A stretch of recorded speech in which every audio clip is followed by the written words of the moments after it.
इस कार्यक्रम के पुण्यार्चक हैं DP Jain, Rita Jain, Nikita Jain, Prachi Jain, bright group of companies, real estate, developer and builders, orbit plaza, Prabha Devi, Mumbai 400025। जय जिनेंद्र ज्योतिष केंद्र, 100% काम की गारंटी, संपूर्ण जैन विधि द्वारा समाधान। संपर्क करें जय जिनेंद्र ज्योतिष केंद्र 8209528875 9924717151।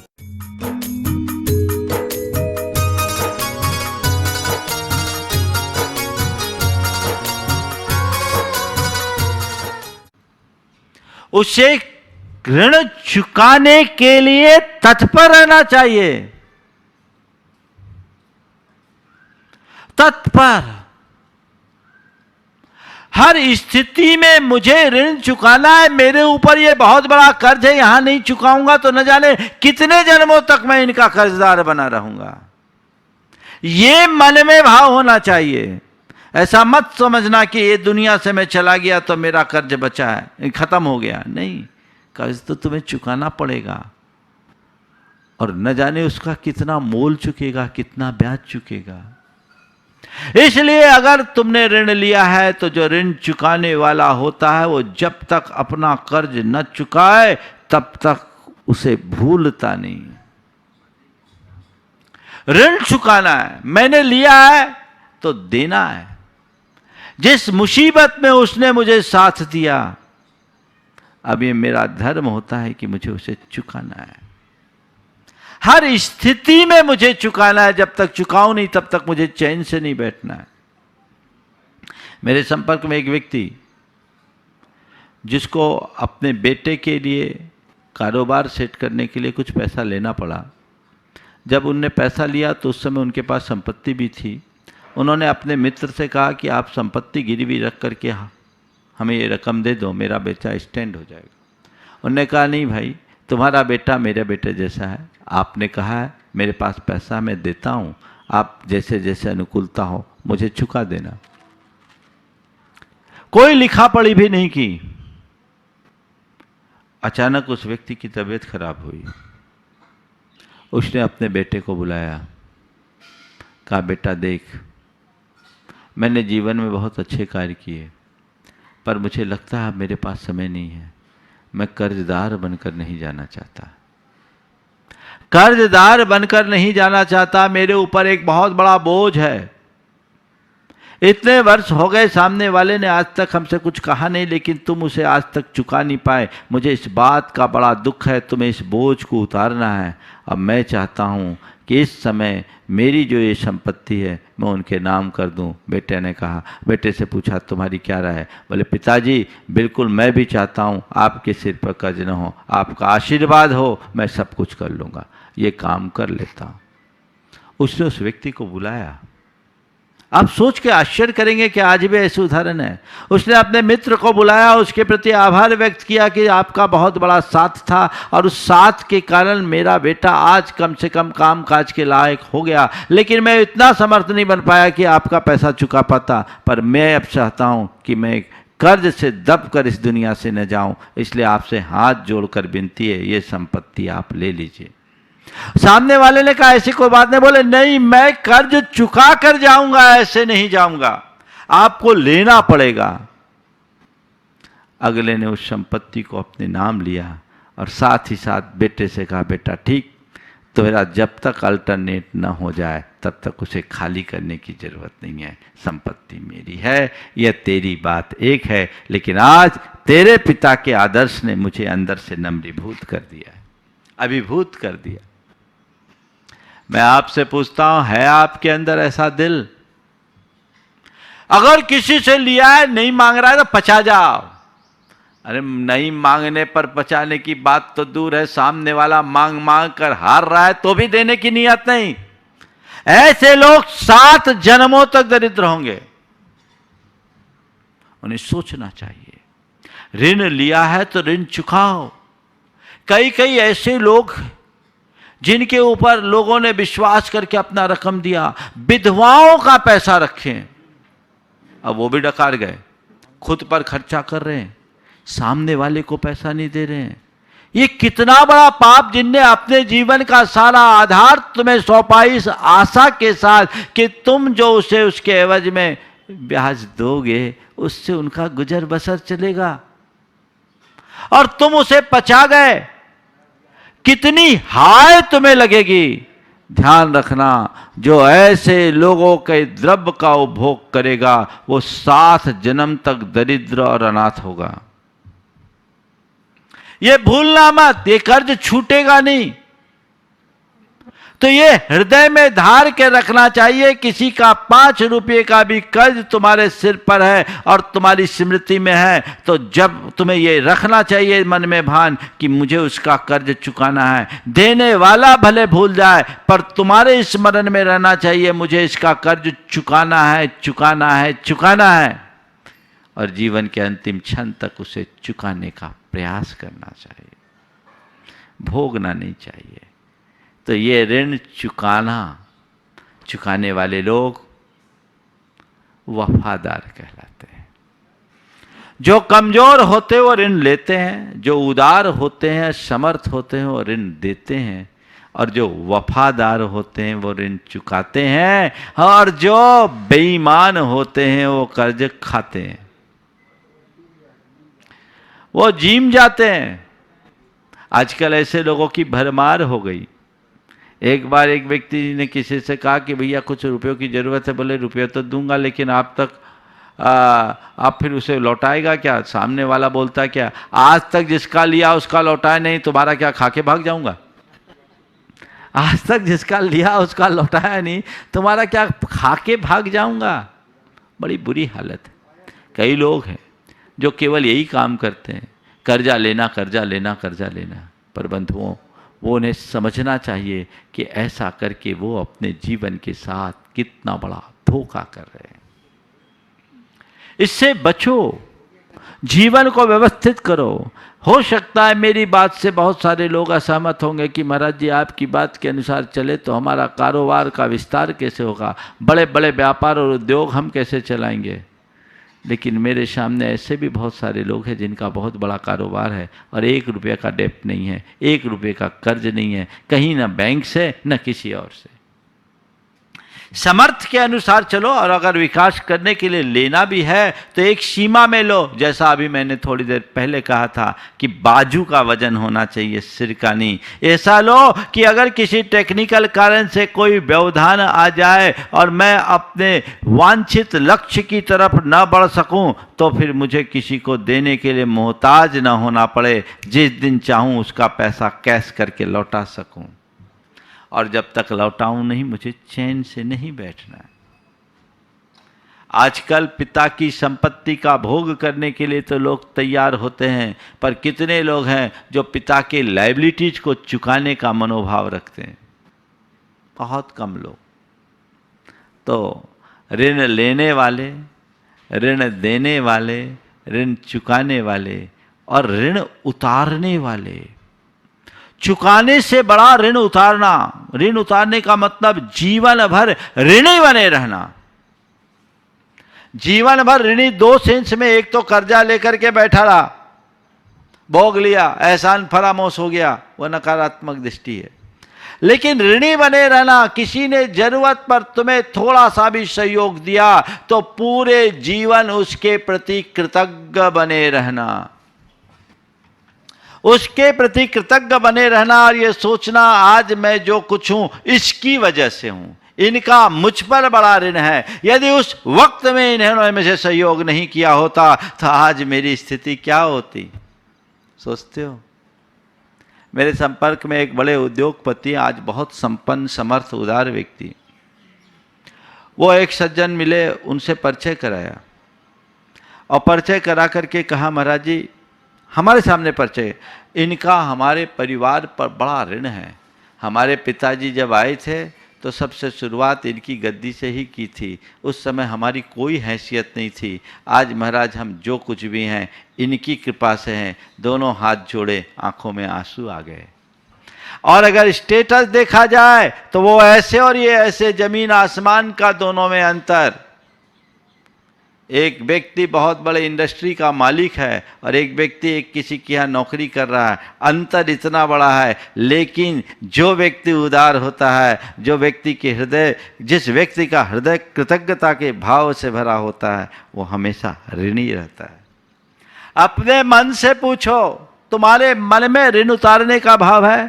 कृतज्ञ होने का मतलब उस व्यक्ति के प्रति हमेशा श्रद्धा का भाव रखना, ये मेरा उपकार किया, ऐसा भाव रखना, और हमेशा उसके प्रति सकारात्मक सोचते हुए जब जरूरत पड़े सहयोग के लिए खड़े रहना। ऋण उतारने की बात तो ये। मैं आपसे पूछता हूँ, आपकी स्थिति क्या है?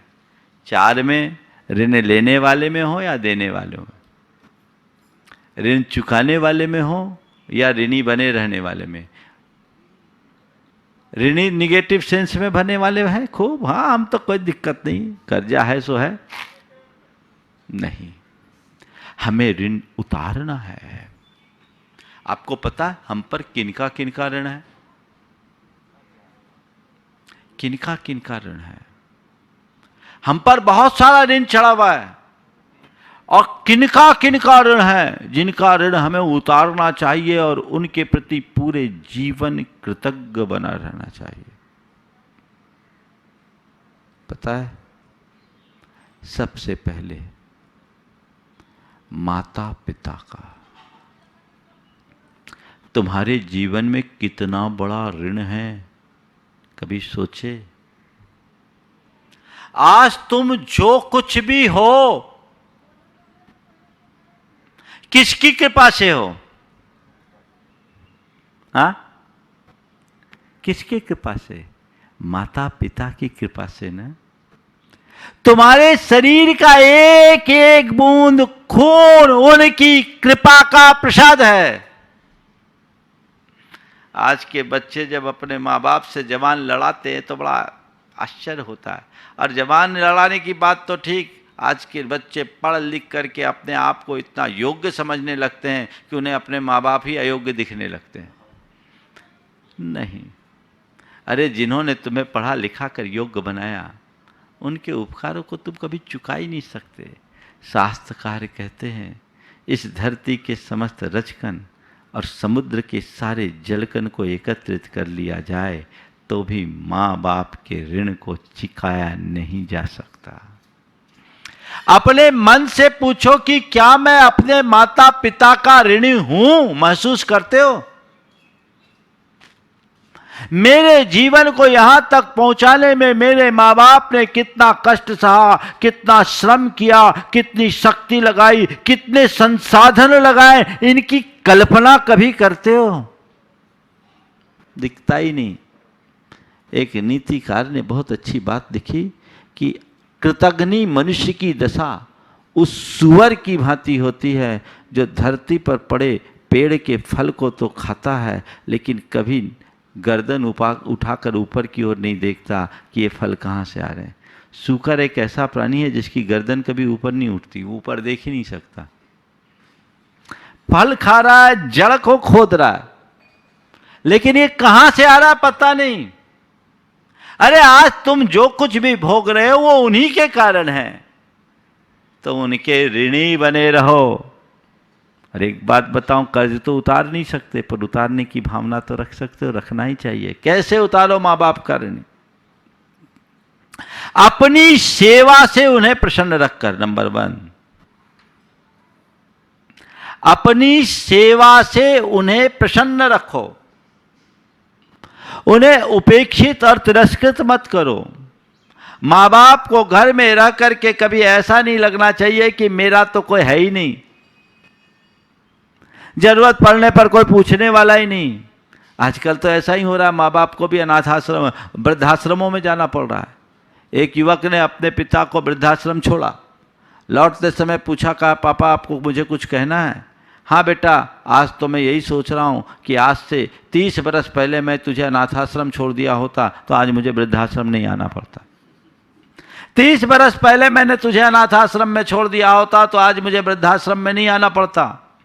आजकल लोग माँ बाप की सेवा नहीं करते, ढंग से उन्हें भोजन नहीं करते, उनके वस्त्रों की व्यवस्था नहीं करते, उनके सुख सुविधाओं की व्यवस्था नहीं करते, उन्हें 10 तरह के ताने सुनाते हैं। ये घोर कृतज्ञता और नीचता के उदाहरण है। अपनी सेवा से उन्हें सतत प्रसन्न रखो, उन्हें किसी भी प्रकार के अभाव और अल्पता का एहसास न होने दो। दूसरा, अपनी उपलब्धियों का श्रेय उन्हें देकर, तुम कुछ भी पाओ, कुछ भी तुम्हारे लिए अचीवमेंट हो, कोई भी उपलब्धि हो, सबसे पहले अपने माँ बाप के पास जाओ, उनके चरण छू करके रज अपने माथे पर लगा और कहो ये आपकी कृपा से मिला है, ये सब आपका है, आपकी कृपा से मिला है। माँ बाप को कितनी खुशी होगी। आजकल तो ये देखने में आता है कि माँ बाप को भी गांव से पता लगता है, बेटा नहीं बताता, अपनी बीवी को जरूर बताएगा। वो बीवी के मोह में माँ बाप को भी भूल जाता है। मैं मानता हूँ बीवी का स्थान है, पत्नी का स्थान है, उसे मिलना चाहिए, लेकिन माँ बाप का स्थान कभी भूलना नहीं चाहिए। उनका अपना स्थान है, तब ठीक होगा। तो अपनी उपलब्धियों का श्रेय माता पिता को देकर, फिर अपने आचरण और व्यवहार से उनका यश बढ़ाकर, कर्जा उतारने का तरीका है। जो कुछ भी करो उनको श्रेय दो और उनके नाम से करो। ऐसा करो कि सब जगह तुम्हारे आचरण से तुम्हारे मां बाप का नाम हो। ऐसा करोगे ना तो तुम कर्ज उतारोगे, और कर्ज उतारने के साथ साथ एक है कि आने वाली पीढ़ी को तुम कर्ज भी दे पाओगे। जो तुम करोगे वही अपनी पीढ़ी को सिखाओगे, जैसा तुम करोगे आने वाली पीढ़ी उसका ही अनुकरण करेगी। परंपरा ऐसे ही चलती है। और चौथी बात, उनके आध्यात्मिक उन्नति में सहयोगी बनकर। यह तुम्हारी कर्तव्य परायणता है। आपने अपना दायित्व तो पूरा कर लिया, आपने खूब व्यापार धंधा कर लिया, घर गृहस्थी संभाल लिया, अब आप तो आनंद से अपना धर्म ध्यान करो। आपके सारे सुख साधन जिमाने की जिम्मेदारी मेरी है, अब आप फिक्र मत करो। अरे बाबू जी आप चले जाओगे दुकान में कौन बैठेगा, आपके बिना हमारा क्या होगा। माँ आप चले जाओगी तो बच्चों को कौन संभालेगा। नौकर है क्या, तुम्हारे माँ बाप है। उन्हें तुम्हें पाल पोस कर बड़ा कर दिया, खड़ा कर दिया, सब कुछ कर दिया और तुम्हारे लिए सारा आधार दे दिया। तो अब तुम्हें क्या चाहिए, उनके जीवन के उद्धार का पथ प्रशस्त करो, धक्का मार कर नहीं। कई लोग सोचते हैं हमारे माँ बाप है, अब चलो यहां घर में बोझ हो गए, कोई आश्रम में छोड़ा है।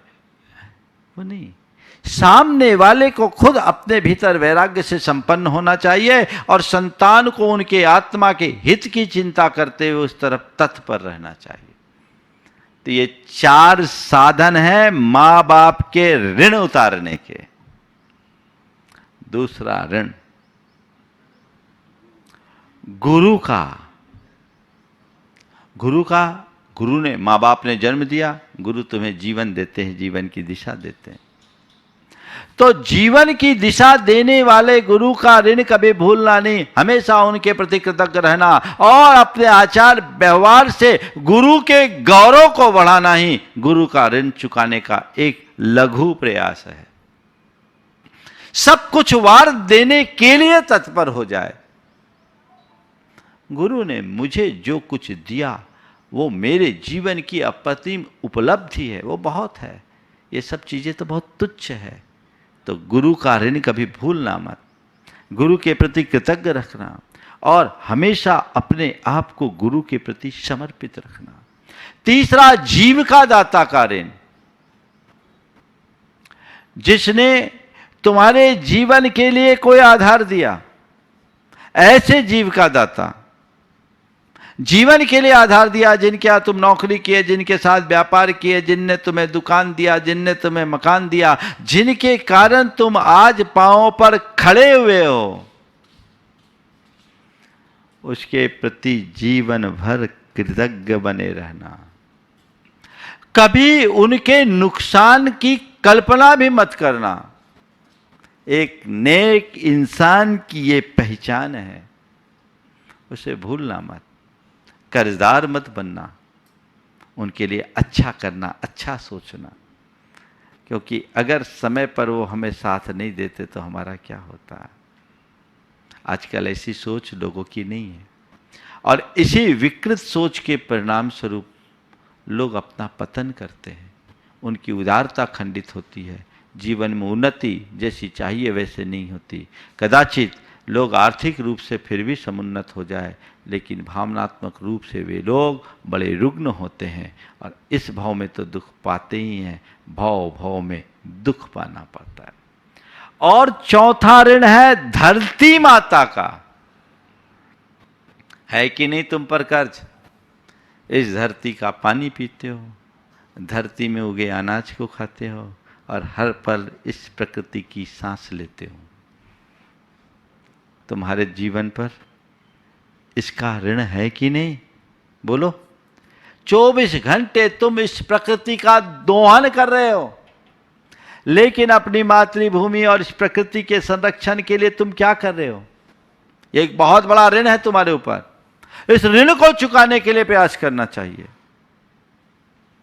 ऋणी बने रहो, और जब कभी प्रकृति पर संकट आए, धरती पर संकट आए, मातृभूमि पर संकट आए, तो अपना खजाना उदारता पूर्वक खोल दो।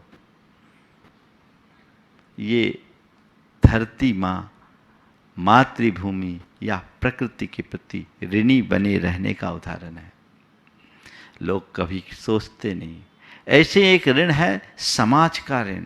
हमारे जीवन के निर्माण में समाज की बहुत बड़ी भूमिका है। अगर मैं सामाजिक संस्कारों और सरोकारों से जुड़ा नहीं होता तो आज लुच्चा लफंगा बन करके फिरता रहता। तो मेरे जीवन के निर्माण में समाज की जो महती भूमिका है, उसे मुझे कभी भूलना नहीं चाहिए। मेरे जीवन को आगे बढ़ाने में भी समाज का बड़ा योगदान हो सकता है, लेकिन मेरे संस्कारों की सुरक्षा समाज के कारण है। इसलिए मुझे चाहिए कि मैं सामाजिक संहिताओं को सुरक्षित रखूं, अपना आचार व्यवहार समाज के अनुरूप रखूं, और समाज के विकास में बढ़ चढ़ करके हिस्सा लूं। मेरे संपर्क में एक सज्जन से बहुत लब्ध प्रतिष्ठित एडवोकेट, एक बार किसी कार्य की बात की, उनकी आंखों में आंसू आ गए। बोले, महाराज मेरे ऊपर समाज का बड़ा ऋण है, आज मुझे समाज की सेवा के लिए आप अवसर दे रहे हैं, मेरा हृदय बाग बाग है। महाराज मुझे मौका मिल रहा है कि मैं इस ऋण को चुका रहा हूं। ये भाव रख के जो समाज सेवा करेगा वो शुद्ध समाज सेवा करेगा, वहां राजनीति नहीं आएगी। तो हमारे अंतरंग में ऐसी दृष्टि हो तो हम ऋण चुका सकेंगे। तो मैं आपसे कहता हूं, ऋण लेने और देने की नौबत ना आए, लेकिन ऋण चुकाने और ऋण उतारने में हम कभी पीछे न रहें। समय आप सबका हो गया, यहीं पर विराम। बोलिए परम पूज आचार्य गुरुवर श्री विद्यासागर जी महाराज की। देवादिदेव खजरा श्री भगवान महावीर स्वामी की जय जय जय। अहिंसा परमो धर्म की जय जय जय। परम पूज आचार्य गुरुवर श्री विद्यासागर जी महाराज की। हमारे जीवन में अनेक प्रकार के प्रसंग आते हैं। कुछ प्रसंग ऐसे होते हैं जो हमारे अनुरूप घटते हैं, कुछ प्रसंग ऐसे होते हैं जो हमारे अनुरूप नहीं होते। जो प्रसंग हमारे अनुरूप होते हैं उनके प्रति हमारा सहज झुकाव होता है, और हम उसका रस भी लेते हैं, आनंद भी लेते हैं। जो हमारे अनुरूप नहीं होते उसको लेकर के हमारे मन में क्षोभ होता है, दुख होता है। और मनुष्य की एक वृत्ति है कि वो सब चीज़ों को अपने अनुरूप देखने की कोशिश करता है। संत कहते हैं चीज़ों को अपने अनुरूप देखना बुरा नहीं है, पर चीज़ों को केवल अपने अनुरूप बनाने की कोशिश करना अच्छी बात नहीं। चीज़ें अपने अपने स्वभाव के अनुरूप परिणमन करती है। जीवन और जगत की घटनाएं हमारे हिसाब से नहीं चलती, अपने हिसाब से चलती है। उन घटनाओं को यदि हम व्यापक दृष्टि से देखते हैं तो हमारे मन में सुख और संतोष होता है, लेकिन जब उनके प्रति हमारा दृष्टिकोण, नज़रिया बिगड़ जाता है तो स्थिति गड़बड़ होती है। आज मैं एक ऐसी ही बात आप सबके बीच रख रहा हूं। बहुत सारे लोगों के जीवन में हर पल शिकायत होती है। वे अंदर से बड़े व्याकुल और क्षुब्ध होते हैं, और ऐसे लोग को हम कहते हैं वे लोग जिनकी दृष्टि एक पक्षीय है, एकांगी दृष्टि, जहां हम केवल अपने अपने अपने अपनी बात देखें, अपनी अपनी बात सोचें, अपनी ही बात करें और अपने ही हिसाब से अपना व्यवहार करें, तो वहाँ जीवन में बहुत गड़बड़ियाँ होती है। हमारे जीवन के दुखों के कारणों में ये सबसे बड़ा कारण है, वह है एकांगी दृष्टि। एकांगी दृष्टि, एकांगी दृष्टिकोण, एक पक्षीय रवैया। आज कुछ भी हो, चीजें तो घटती है, अनुकूल भी प्रतिकूल भी। अगर मेरी दृष्टि एकांगी होगी तो मैं उसे उसी दृष्टि से देखूंगा जो मेरे अनुकूल है। अगर मेरे अनुकूल नहीं है तो मुझे तकलीफ दे होगी, और फिर उसके कारण मेरा मन क्षुब्ध होगा, मैं शिकायतें करूंगा और कई प्रकार की और भी गड़बड़ियां हो सकती। एकांगी दृष्टिकोण के कारण ही मनुष्य के मन में क्षोभ, क्रोध आता है, द्वेष बढ़ता है, कलह बढ़ती है। अपनी दृष्टि को पलट करके देखिए। आज 4 बातें एकांगीपन के संदर्भ में मैं आप सबसे करूंगा। एकांगी दृष्टि, एकांगी सोच, एक पक्षीय दृष्टि, एक पक्षीय सोच, एक पक्षीय बात और एक पक्षीय व्यवहार। हम लोगों के यहाँ एक शब्द आता है पक्षपात। पक्षपात क्या है? जब व्यापकता से न देखकर किसी एक की तरफ हमारा झुकाव हो। जिस मनुष्य की एक पक्षीय दृष्टि होगी वो कभी सामने वाले के हिसाब से देखेगा नहीं, सुनेगा नहीं, और जो भी होगा अपने हिसाब से गणित लगाकर वो पूरा निर्णय कर लेगा। होता है? अपनी दृष्टि की पड़ताल कीजिए। मेरी दृष्टि कैसी है? जो एक पक्षी से दृष्टि से देखेगा वो अपने व्यक्तित्व को ऊंचा नहीं उठा सकता। कुछ बातें एक पक्षीय दृष्टि को उजागर करने वाली मैं आप सबके बीच रख रहा हूं। आपने किसी को कोई काम बताया और वो काम नहीं हुआ, सामने वाला आया, आपने पूछा उससे काम हुआ? उसने कहा नहीं हुआ। आप क्या करोगे? बरस पड़ोगे? बरस पड़ोगे? तुमसे तो कुछ होता ही नहीं, तुम किसी काम के नहीं हो, तुम तो पूरे नालायक हो गई बात। आपने अपनी बात कह दी, अपनी भड़ास निकाल ली, पर सामने वाले से कभी ये पूछने की कोशिश नहीं की कि उसने ये काम नहीं किया तो क्यों नहीं किया। सामने वाले को आपने 10 बातें सुना दी और उसके बाद सामने वाला धीरे से कहता है कि मैं गया तो था, जिस काम के लिए मैं गया था वो दुकान ही बंद थी, तो मैं क्या करता। अब बोलिए, इसमें सामने वाले की गलती कि खुद की गलती? आप ऑफ टाइम में किसी को भेज रहे हैं और सामान मंगाने की बात कर रहे हैं, सामने वाला सामान लाने के लिए गया भी, मिला नहीं, तो उसमें क्या दोष? अगर आपकी दृष्टि एक पक्षी होगी तो सदैव आप उसके ऊपर दोषारोपण करोगे। और दृष्टि यदि व्यापक होगी तो आप चीजों को नजरअंदाज करने की कला सीखेंगे। हर क्षेत्र में जहां एक पक्षीय दृष्टि होती है वहां विग्रह और विप्लव होता है। आज किसी न्यायालय में जाओ, वकील एक पक्षीय बात करता है क्योंकि उसकी दृष्टि एक पक्षी है, वो अपने क्लाइंट के लिए लड़ता है ना। दोनों वादी हो या प्रतिवादी, उनकी बात एक पक्षीय होगी क्योंकि उनकी दृष्टि एक पक्षी है। उनकी दृष्टि में जज की दृष्टि उभय पक्षीय होती है, समझ गए? वो जज की दृष्टि उभय पक्षी होती है, वो दोनों की बात सुनता है क्योंकि उसकी दृष्टि में सामने वाला क्लाइंट नहीं, न्याय है। अपने मन को पूछो, आप अपने जीवन के संदर्भ में विचार करो कि तुम्हारी स्थिति क्या है। तुम अपने संदर्भ में वकील बनते हो या जज? हर व्यक्ति अपने दोषों और दुर्बलताओं को नापने के लिए, उसे गलती को भी अच्छा साबित करने के लिए वकील बन जाता है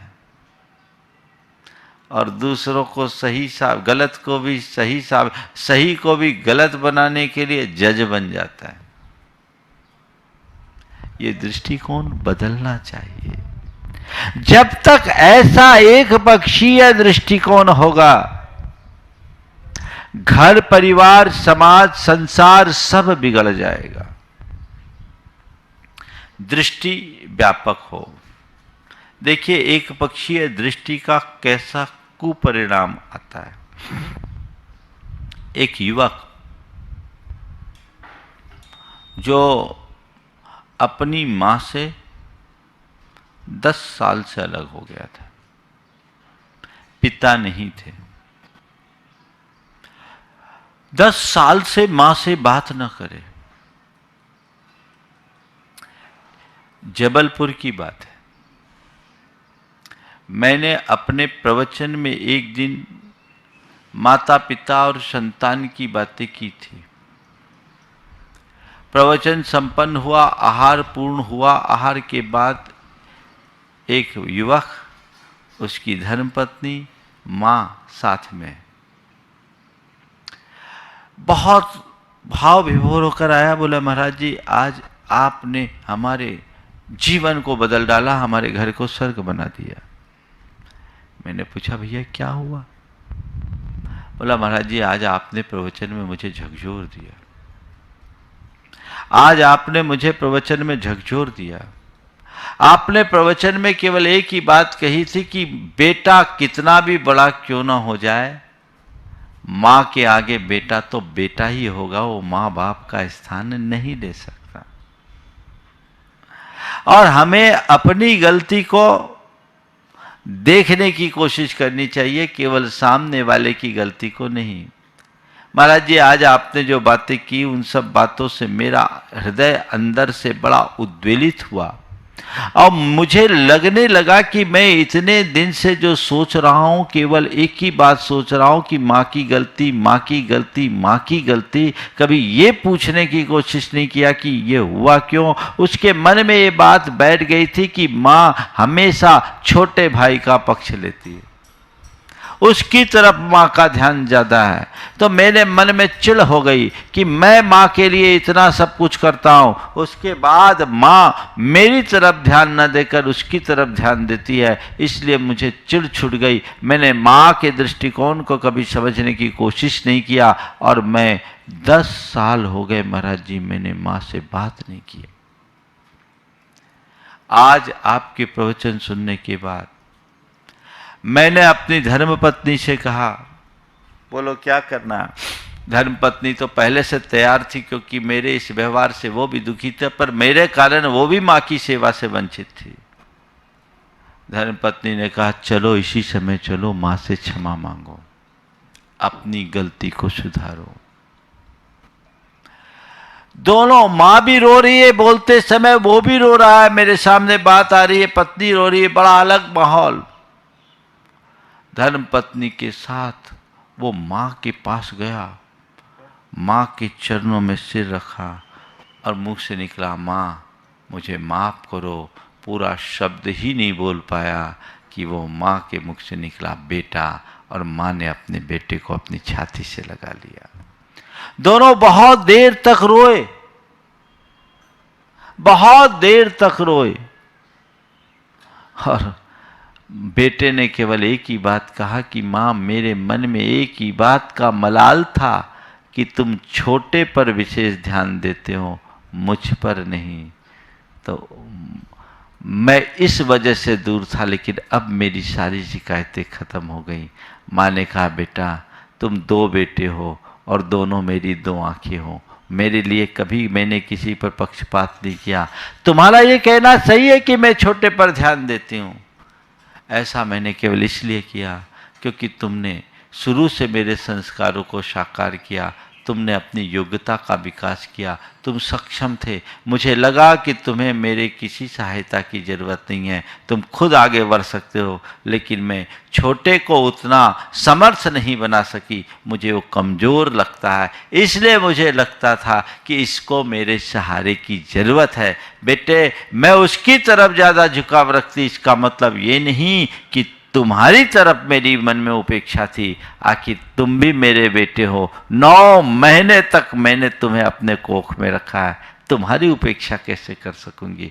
लेकिन मेरी दृष्टि को समझने की कोशिश तो की होती। मैंने तुम्हारी उपेक्षा नहीं की, पर तुमने अपने आप को उपेक्षित मानना शुरू कर दिया। बस एकांगी दृष्टि का यही कुफल होता है। वो काश उस घड़ी मां से पूछा होता, या स्थिति को समझा होता, या अपनी सोच को सकारात्मक बना करके थोड़ा सोचा होता, तो उसे लगता कि मां ठीक कर रही है, मां ठीक कर रही है। ये एक दृष्टि होती है, एकांगी दृष्टि, और दूसरी व्यापक दृष्टि। व्यापक दृष्टि एकांगी दृष्टि वाला व्यक्ति केवल अपने हितों की बात सोचता है, और जिसके अंदर व्यापक दृष्टि होती है वो सामने वाले के हितों की भी सोचता है। केवल अपने हिसाब से सोचना मनुष्य को पीछे ले जाता है, और अपने साथ सामने वाले के विषय में भी सोचना मनुष्य को आगे बढ़ाता है। आपको देखना है कि मेरी दृष्टि कैसी है। एकांगी दृष्टि से बचिए, ये व्यक्ति को पूर्वाग्रही बनाती है। ऐसे में हम पहले से सोच लेते हैं, मन में सब कुछ वैसा हो जाता है। तो एकांगी दृष्टि जिसकी होगी वो वैसा ही देखेगा, जैसी दृष्टि होगी वैसी सोच होगी, और जैसी सोच होगी वैसी बातचीत होगी, और जैसी बातचीत होगी वैसे ही व्यवहार होगा। सब कुछ वन साइडेड दिखता है। आजकल ज़्यादातर लोग इसके शिकार हैं, और इसका परिणाम क्या है? जिस व्यक्ति की दृष्टि एकांगी होती है उसमें 4 दोष प्रकट होते हैं। ऐसा व्यक्ति स्वयं को बात बात में उपेक्षित महसूस करने लगता है। उपेक्षित, कोई मेरी उपेक्षा करे न करे, पर मैं अपने आप को उपेक्षित महसूस करूं तो कभी सुखी होऊंगा। ऐसा व्यक्ति पूरे जीवन दुखी होते रहता है, उसे कहीं कुछ लगता नहीं। हर बात में उसे लगता है कि ये सब मेरे लिए उल्टा ही हो रहा है, ये मेरे लिए उल्टा ही हो रहा है, मेरे लिए उल्टा ही हो रहा है। उसके मन में ऐसी भावना भर जाती है, छोटी छोटी बातों में भी उपेक्षित, तिरस्कृत महसूस करने लगता है, अपने आप को अपमानित महसूस करने लगता है। और जब व्यक्ति अपने आप को उपेक्षित, तिरस्कृत, अपमानित महसूस करता है तो उसके हृदय में क्रोध, द्वेष, क्षोभ, ईर्ष्या, भय, शंका और चिंता जैसी दुर्बलताएं बहुत तेजी से पनपने लगती है। और ये चीजें अगर पनपेगी तो जीवन कभी सुखी नहीं होगा। अपने जीवन को सुखी बनाना चाहते हो तो व्यापक दृष्टिकोण के धनी बने। ये एक पक्षीय दृष्टि से अपने आप को बचाएं। हमें व्यापक दृष्टिकोण रखना चाहिए। सबको व्यापकता से देखिए, जीवन का व्यवहार बदलेगा। कोई मेरी उपेक्षा करे ये अलग बात, पर मैं अपने आप को उपेक्षित महसूस करूं ये अलग बात। मेरी दृष्टि सही है तो मुझे उपेक्षा में भी आदर का भाव दिख सकता है, और मेरी दृष्टि यदि गलत हो तो मैं आदर में भी अपनी उपेक्षा महसूस करता हूं। एक सज्जन जो समाज के बड़े एक प्रतिष्ठित माने जाने वाले व्यक्तियों में से थे, बड़े पदाधिकारी रहे, तो वो बड़े अहंकारी भी थे। उनको यदि कोई चीज़ थोड़ी भी कम दिखे तो वो अपने आप में बड़े क्षुब्ध हो जाते थे, बर्दाश्त नहीं करते थे। एक जगह वो कहीं पहुँचे, उनका नामोल्लेख हुआ, लेकिन उनसे पहले उनके कमतर का नामोल्लेख हो गया। इसे उनने अपनी उपेक्षा महसूस कर ली। मैं आपसे पूछता हूँ, ये सामने वाले की उपेक्षा है या उसके खुद के अहंकार का परिणाम? उनकी दृष्टि नहीं पड़ी, नजर नहीं पड़ी, इसलिए उसे बुलाया नहीं गया, उसका उल्लेख नहीं किया गया। पर सामने वाले ने यह सोच लिया कि इसने मुझे जानबूझ करके नजरअंदाज किया है, मुझे कमतर आंका है। ये जो सोच है बहुत गड़बड़ है।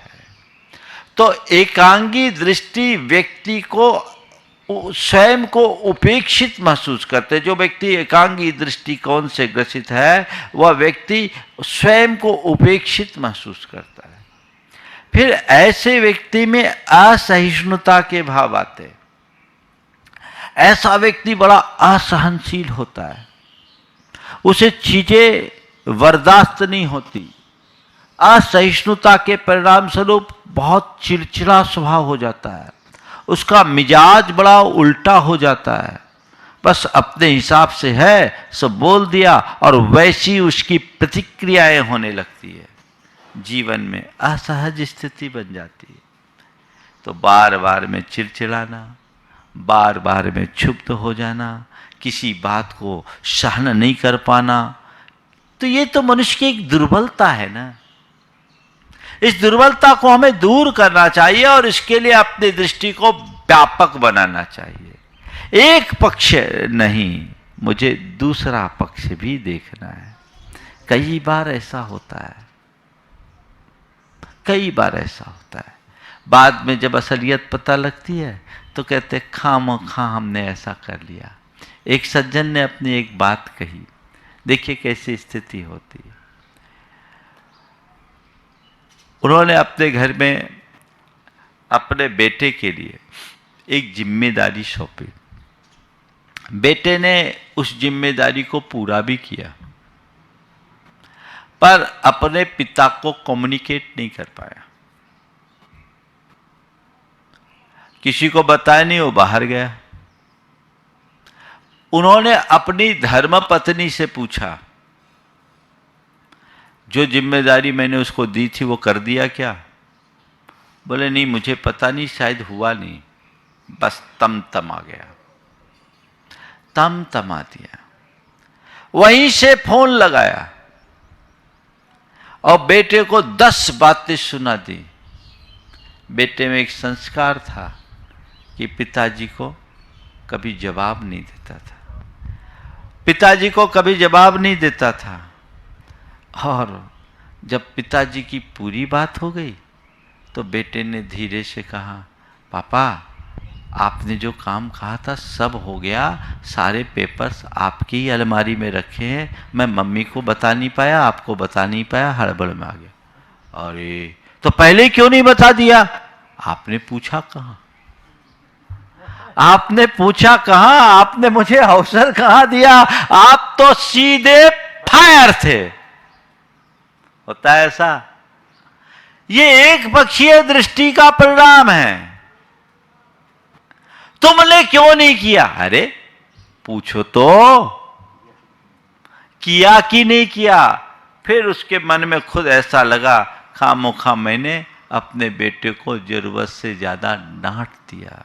आधी अधूरी जानकारी पर निर्णय लेना और प्रतिक्रिया देना एक पक्षी दृष्टि का सबसे बड़ा दुष्परिणाम है। ऐसे लोग बहुत कुछ कर लेते हैं, बाद में अपना सिर पकड़ करके बैठते, रोते, माथा ठोकते। अब क्या होगा? भैया व्यापक दृष्टि रखो और अपने हृदय में सहिष्णुता का भाव जगाओ। कुछ गलत भी हुआ है तो उसे पचाओ, कदाचित उसका प्रतिकार भी करना है तो करो, पर प्रतिक्रिया गलत मत करो, सही तरीके से करो। गलत की अगर गलत प्रतिक्रिया करोगे तो तुम दूसरी गलती कर बैठोगे। दृष्टिकोण व्यापक होना चाहिए, समझ विकसित करना चाहिए। देखिए, जिनका दृष्टिकोण व्यापक होता है वो लोगों के द्वारा भड़काए जाने पर भी कितने शांत होते हैं। एक युवक आईआईटी किया और उसकी एक मल्टीनेशनल कंपनी में जॉब लगी और वो कुछ दिन को लिए अमेरिका चला गया। काफी अच्छी उसकी हैसियत थी, काफी अच्छी कमाई थी। बाद में वो भारत आया। भारत आने के बाद उसका अपना परिवार में काफी अच्छी, बहुत अच्छा बिजनेस था और संपत्ति भी थी। छोटा भाई उसको देखता था। 4-5 वर्ष वो बाहर रहा। भारत आया तो उससे किसी ने भड़काते हुए कहा कि तुम्हारे पापा ने तुम्हारे छोटे भाई और तुम्हारी बहू के नाम पर बहुत सारी संपत्तियां ली है और कुछ उनने अपनी प्रॉपर्टीज भी दी है, तुम अपने पापा से कुछ नहीं कहोगे?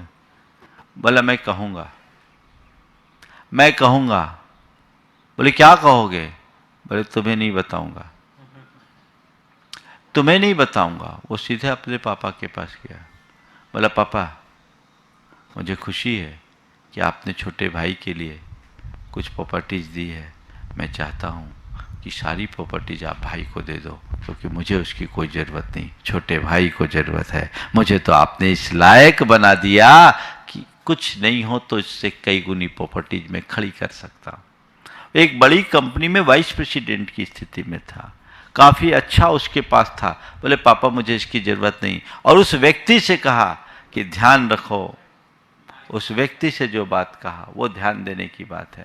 उसने उस व्यक्ति से कहा, जब उसने उसे कहा, बोला ध्यान रखो, बड़ों की कृपा पर हमारा अपना अधिकार नहीं होता, वो उनकी करुणा होती है। उनने मुझे जो दिया मुझे ये देखना है, मैं ये नहीं देखता कि उनने दूसरे को क्या दिया, मुझे जो दिया वो मेरे लिए पर्याप्त है। ये उदारता के लक्षण है। असहिष्णुता एक पक्षीय दृष्टिकोण का सबसे बड़ा परिणाम है। और तीसरा परिणाम है अनुदारता।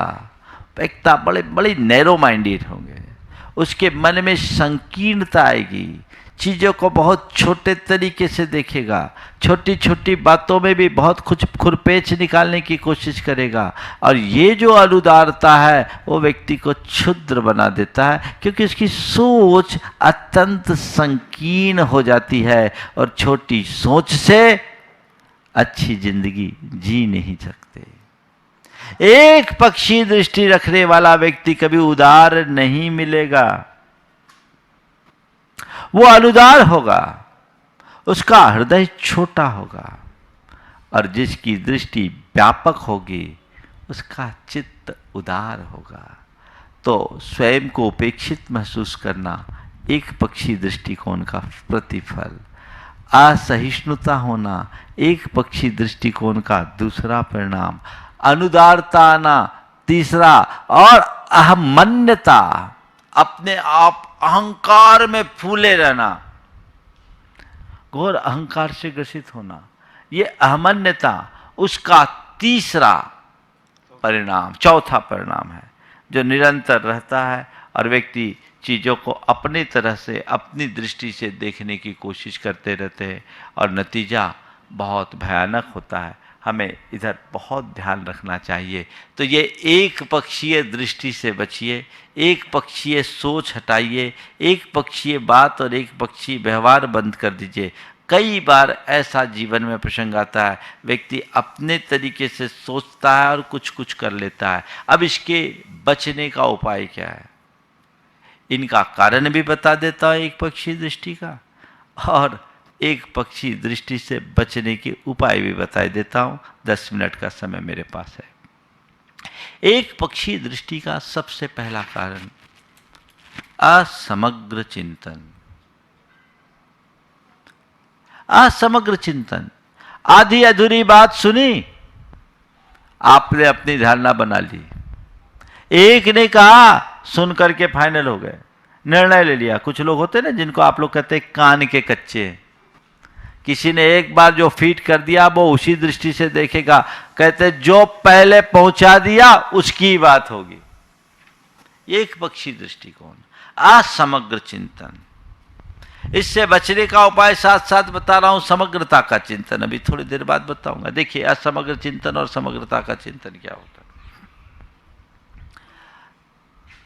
आप मान लीजिए आपके यहाँ आपका कोई व्यक्ति आया, दिल्ली से कोई व्यक्ति आया और आपने उसका बहुत अच्छा आतिथ्य किया, वो 2 दिन आपके घर रहा, आपकी बड़ी प्रगाढ़ता और आत्मीयता बढ़ गई और उसने कहा कि भैया जब कभी दिल्ली आओ तो मुझे याद करना, दिल्ली आओ तो मुझे याद करना, मेरे घर पे ही ठहरना, मुझे बहुत खुशी होगी।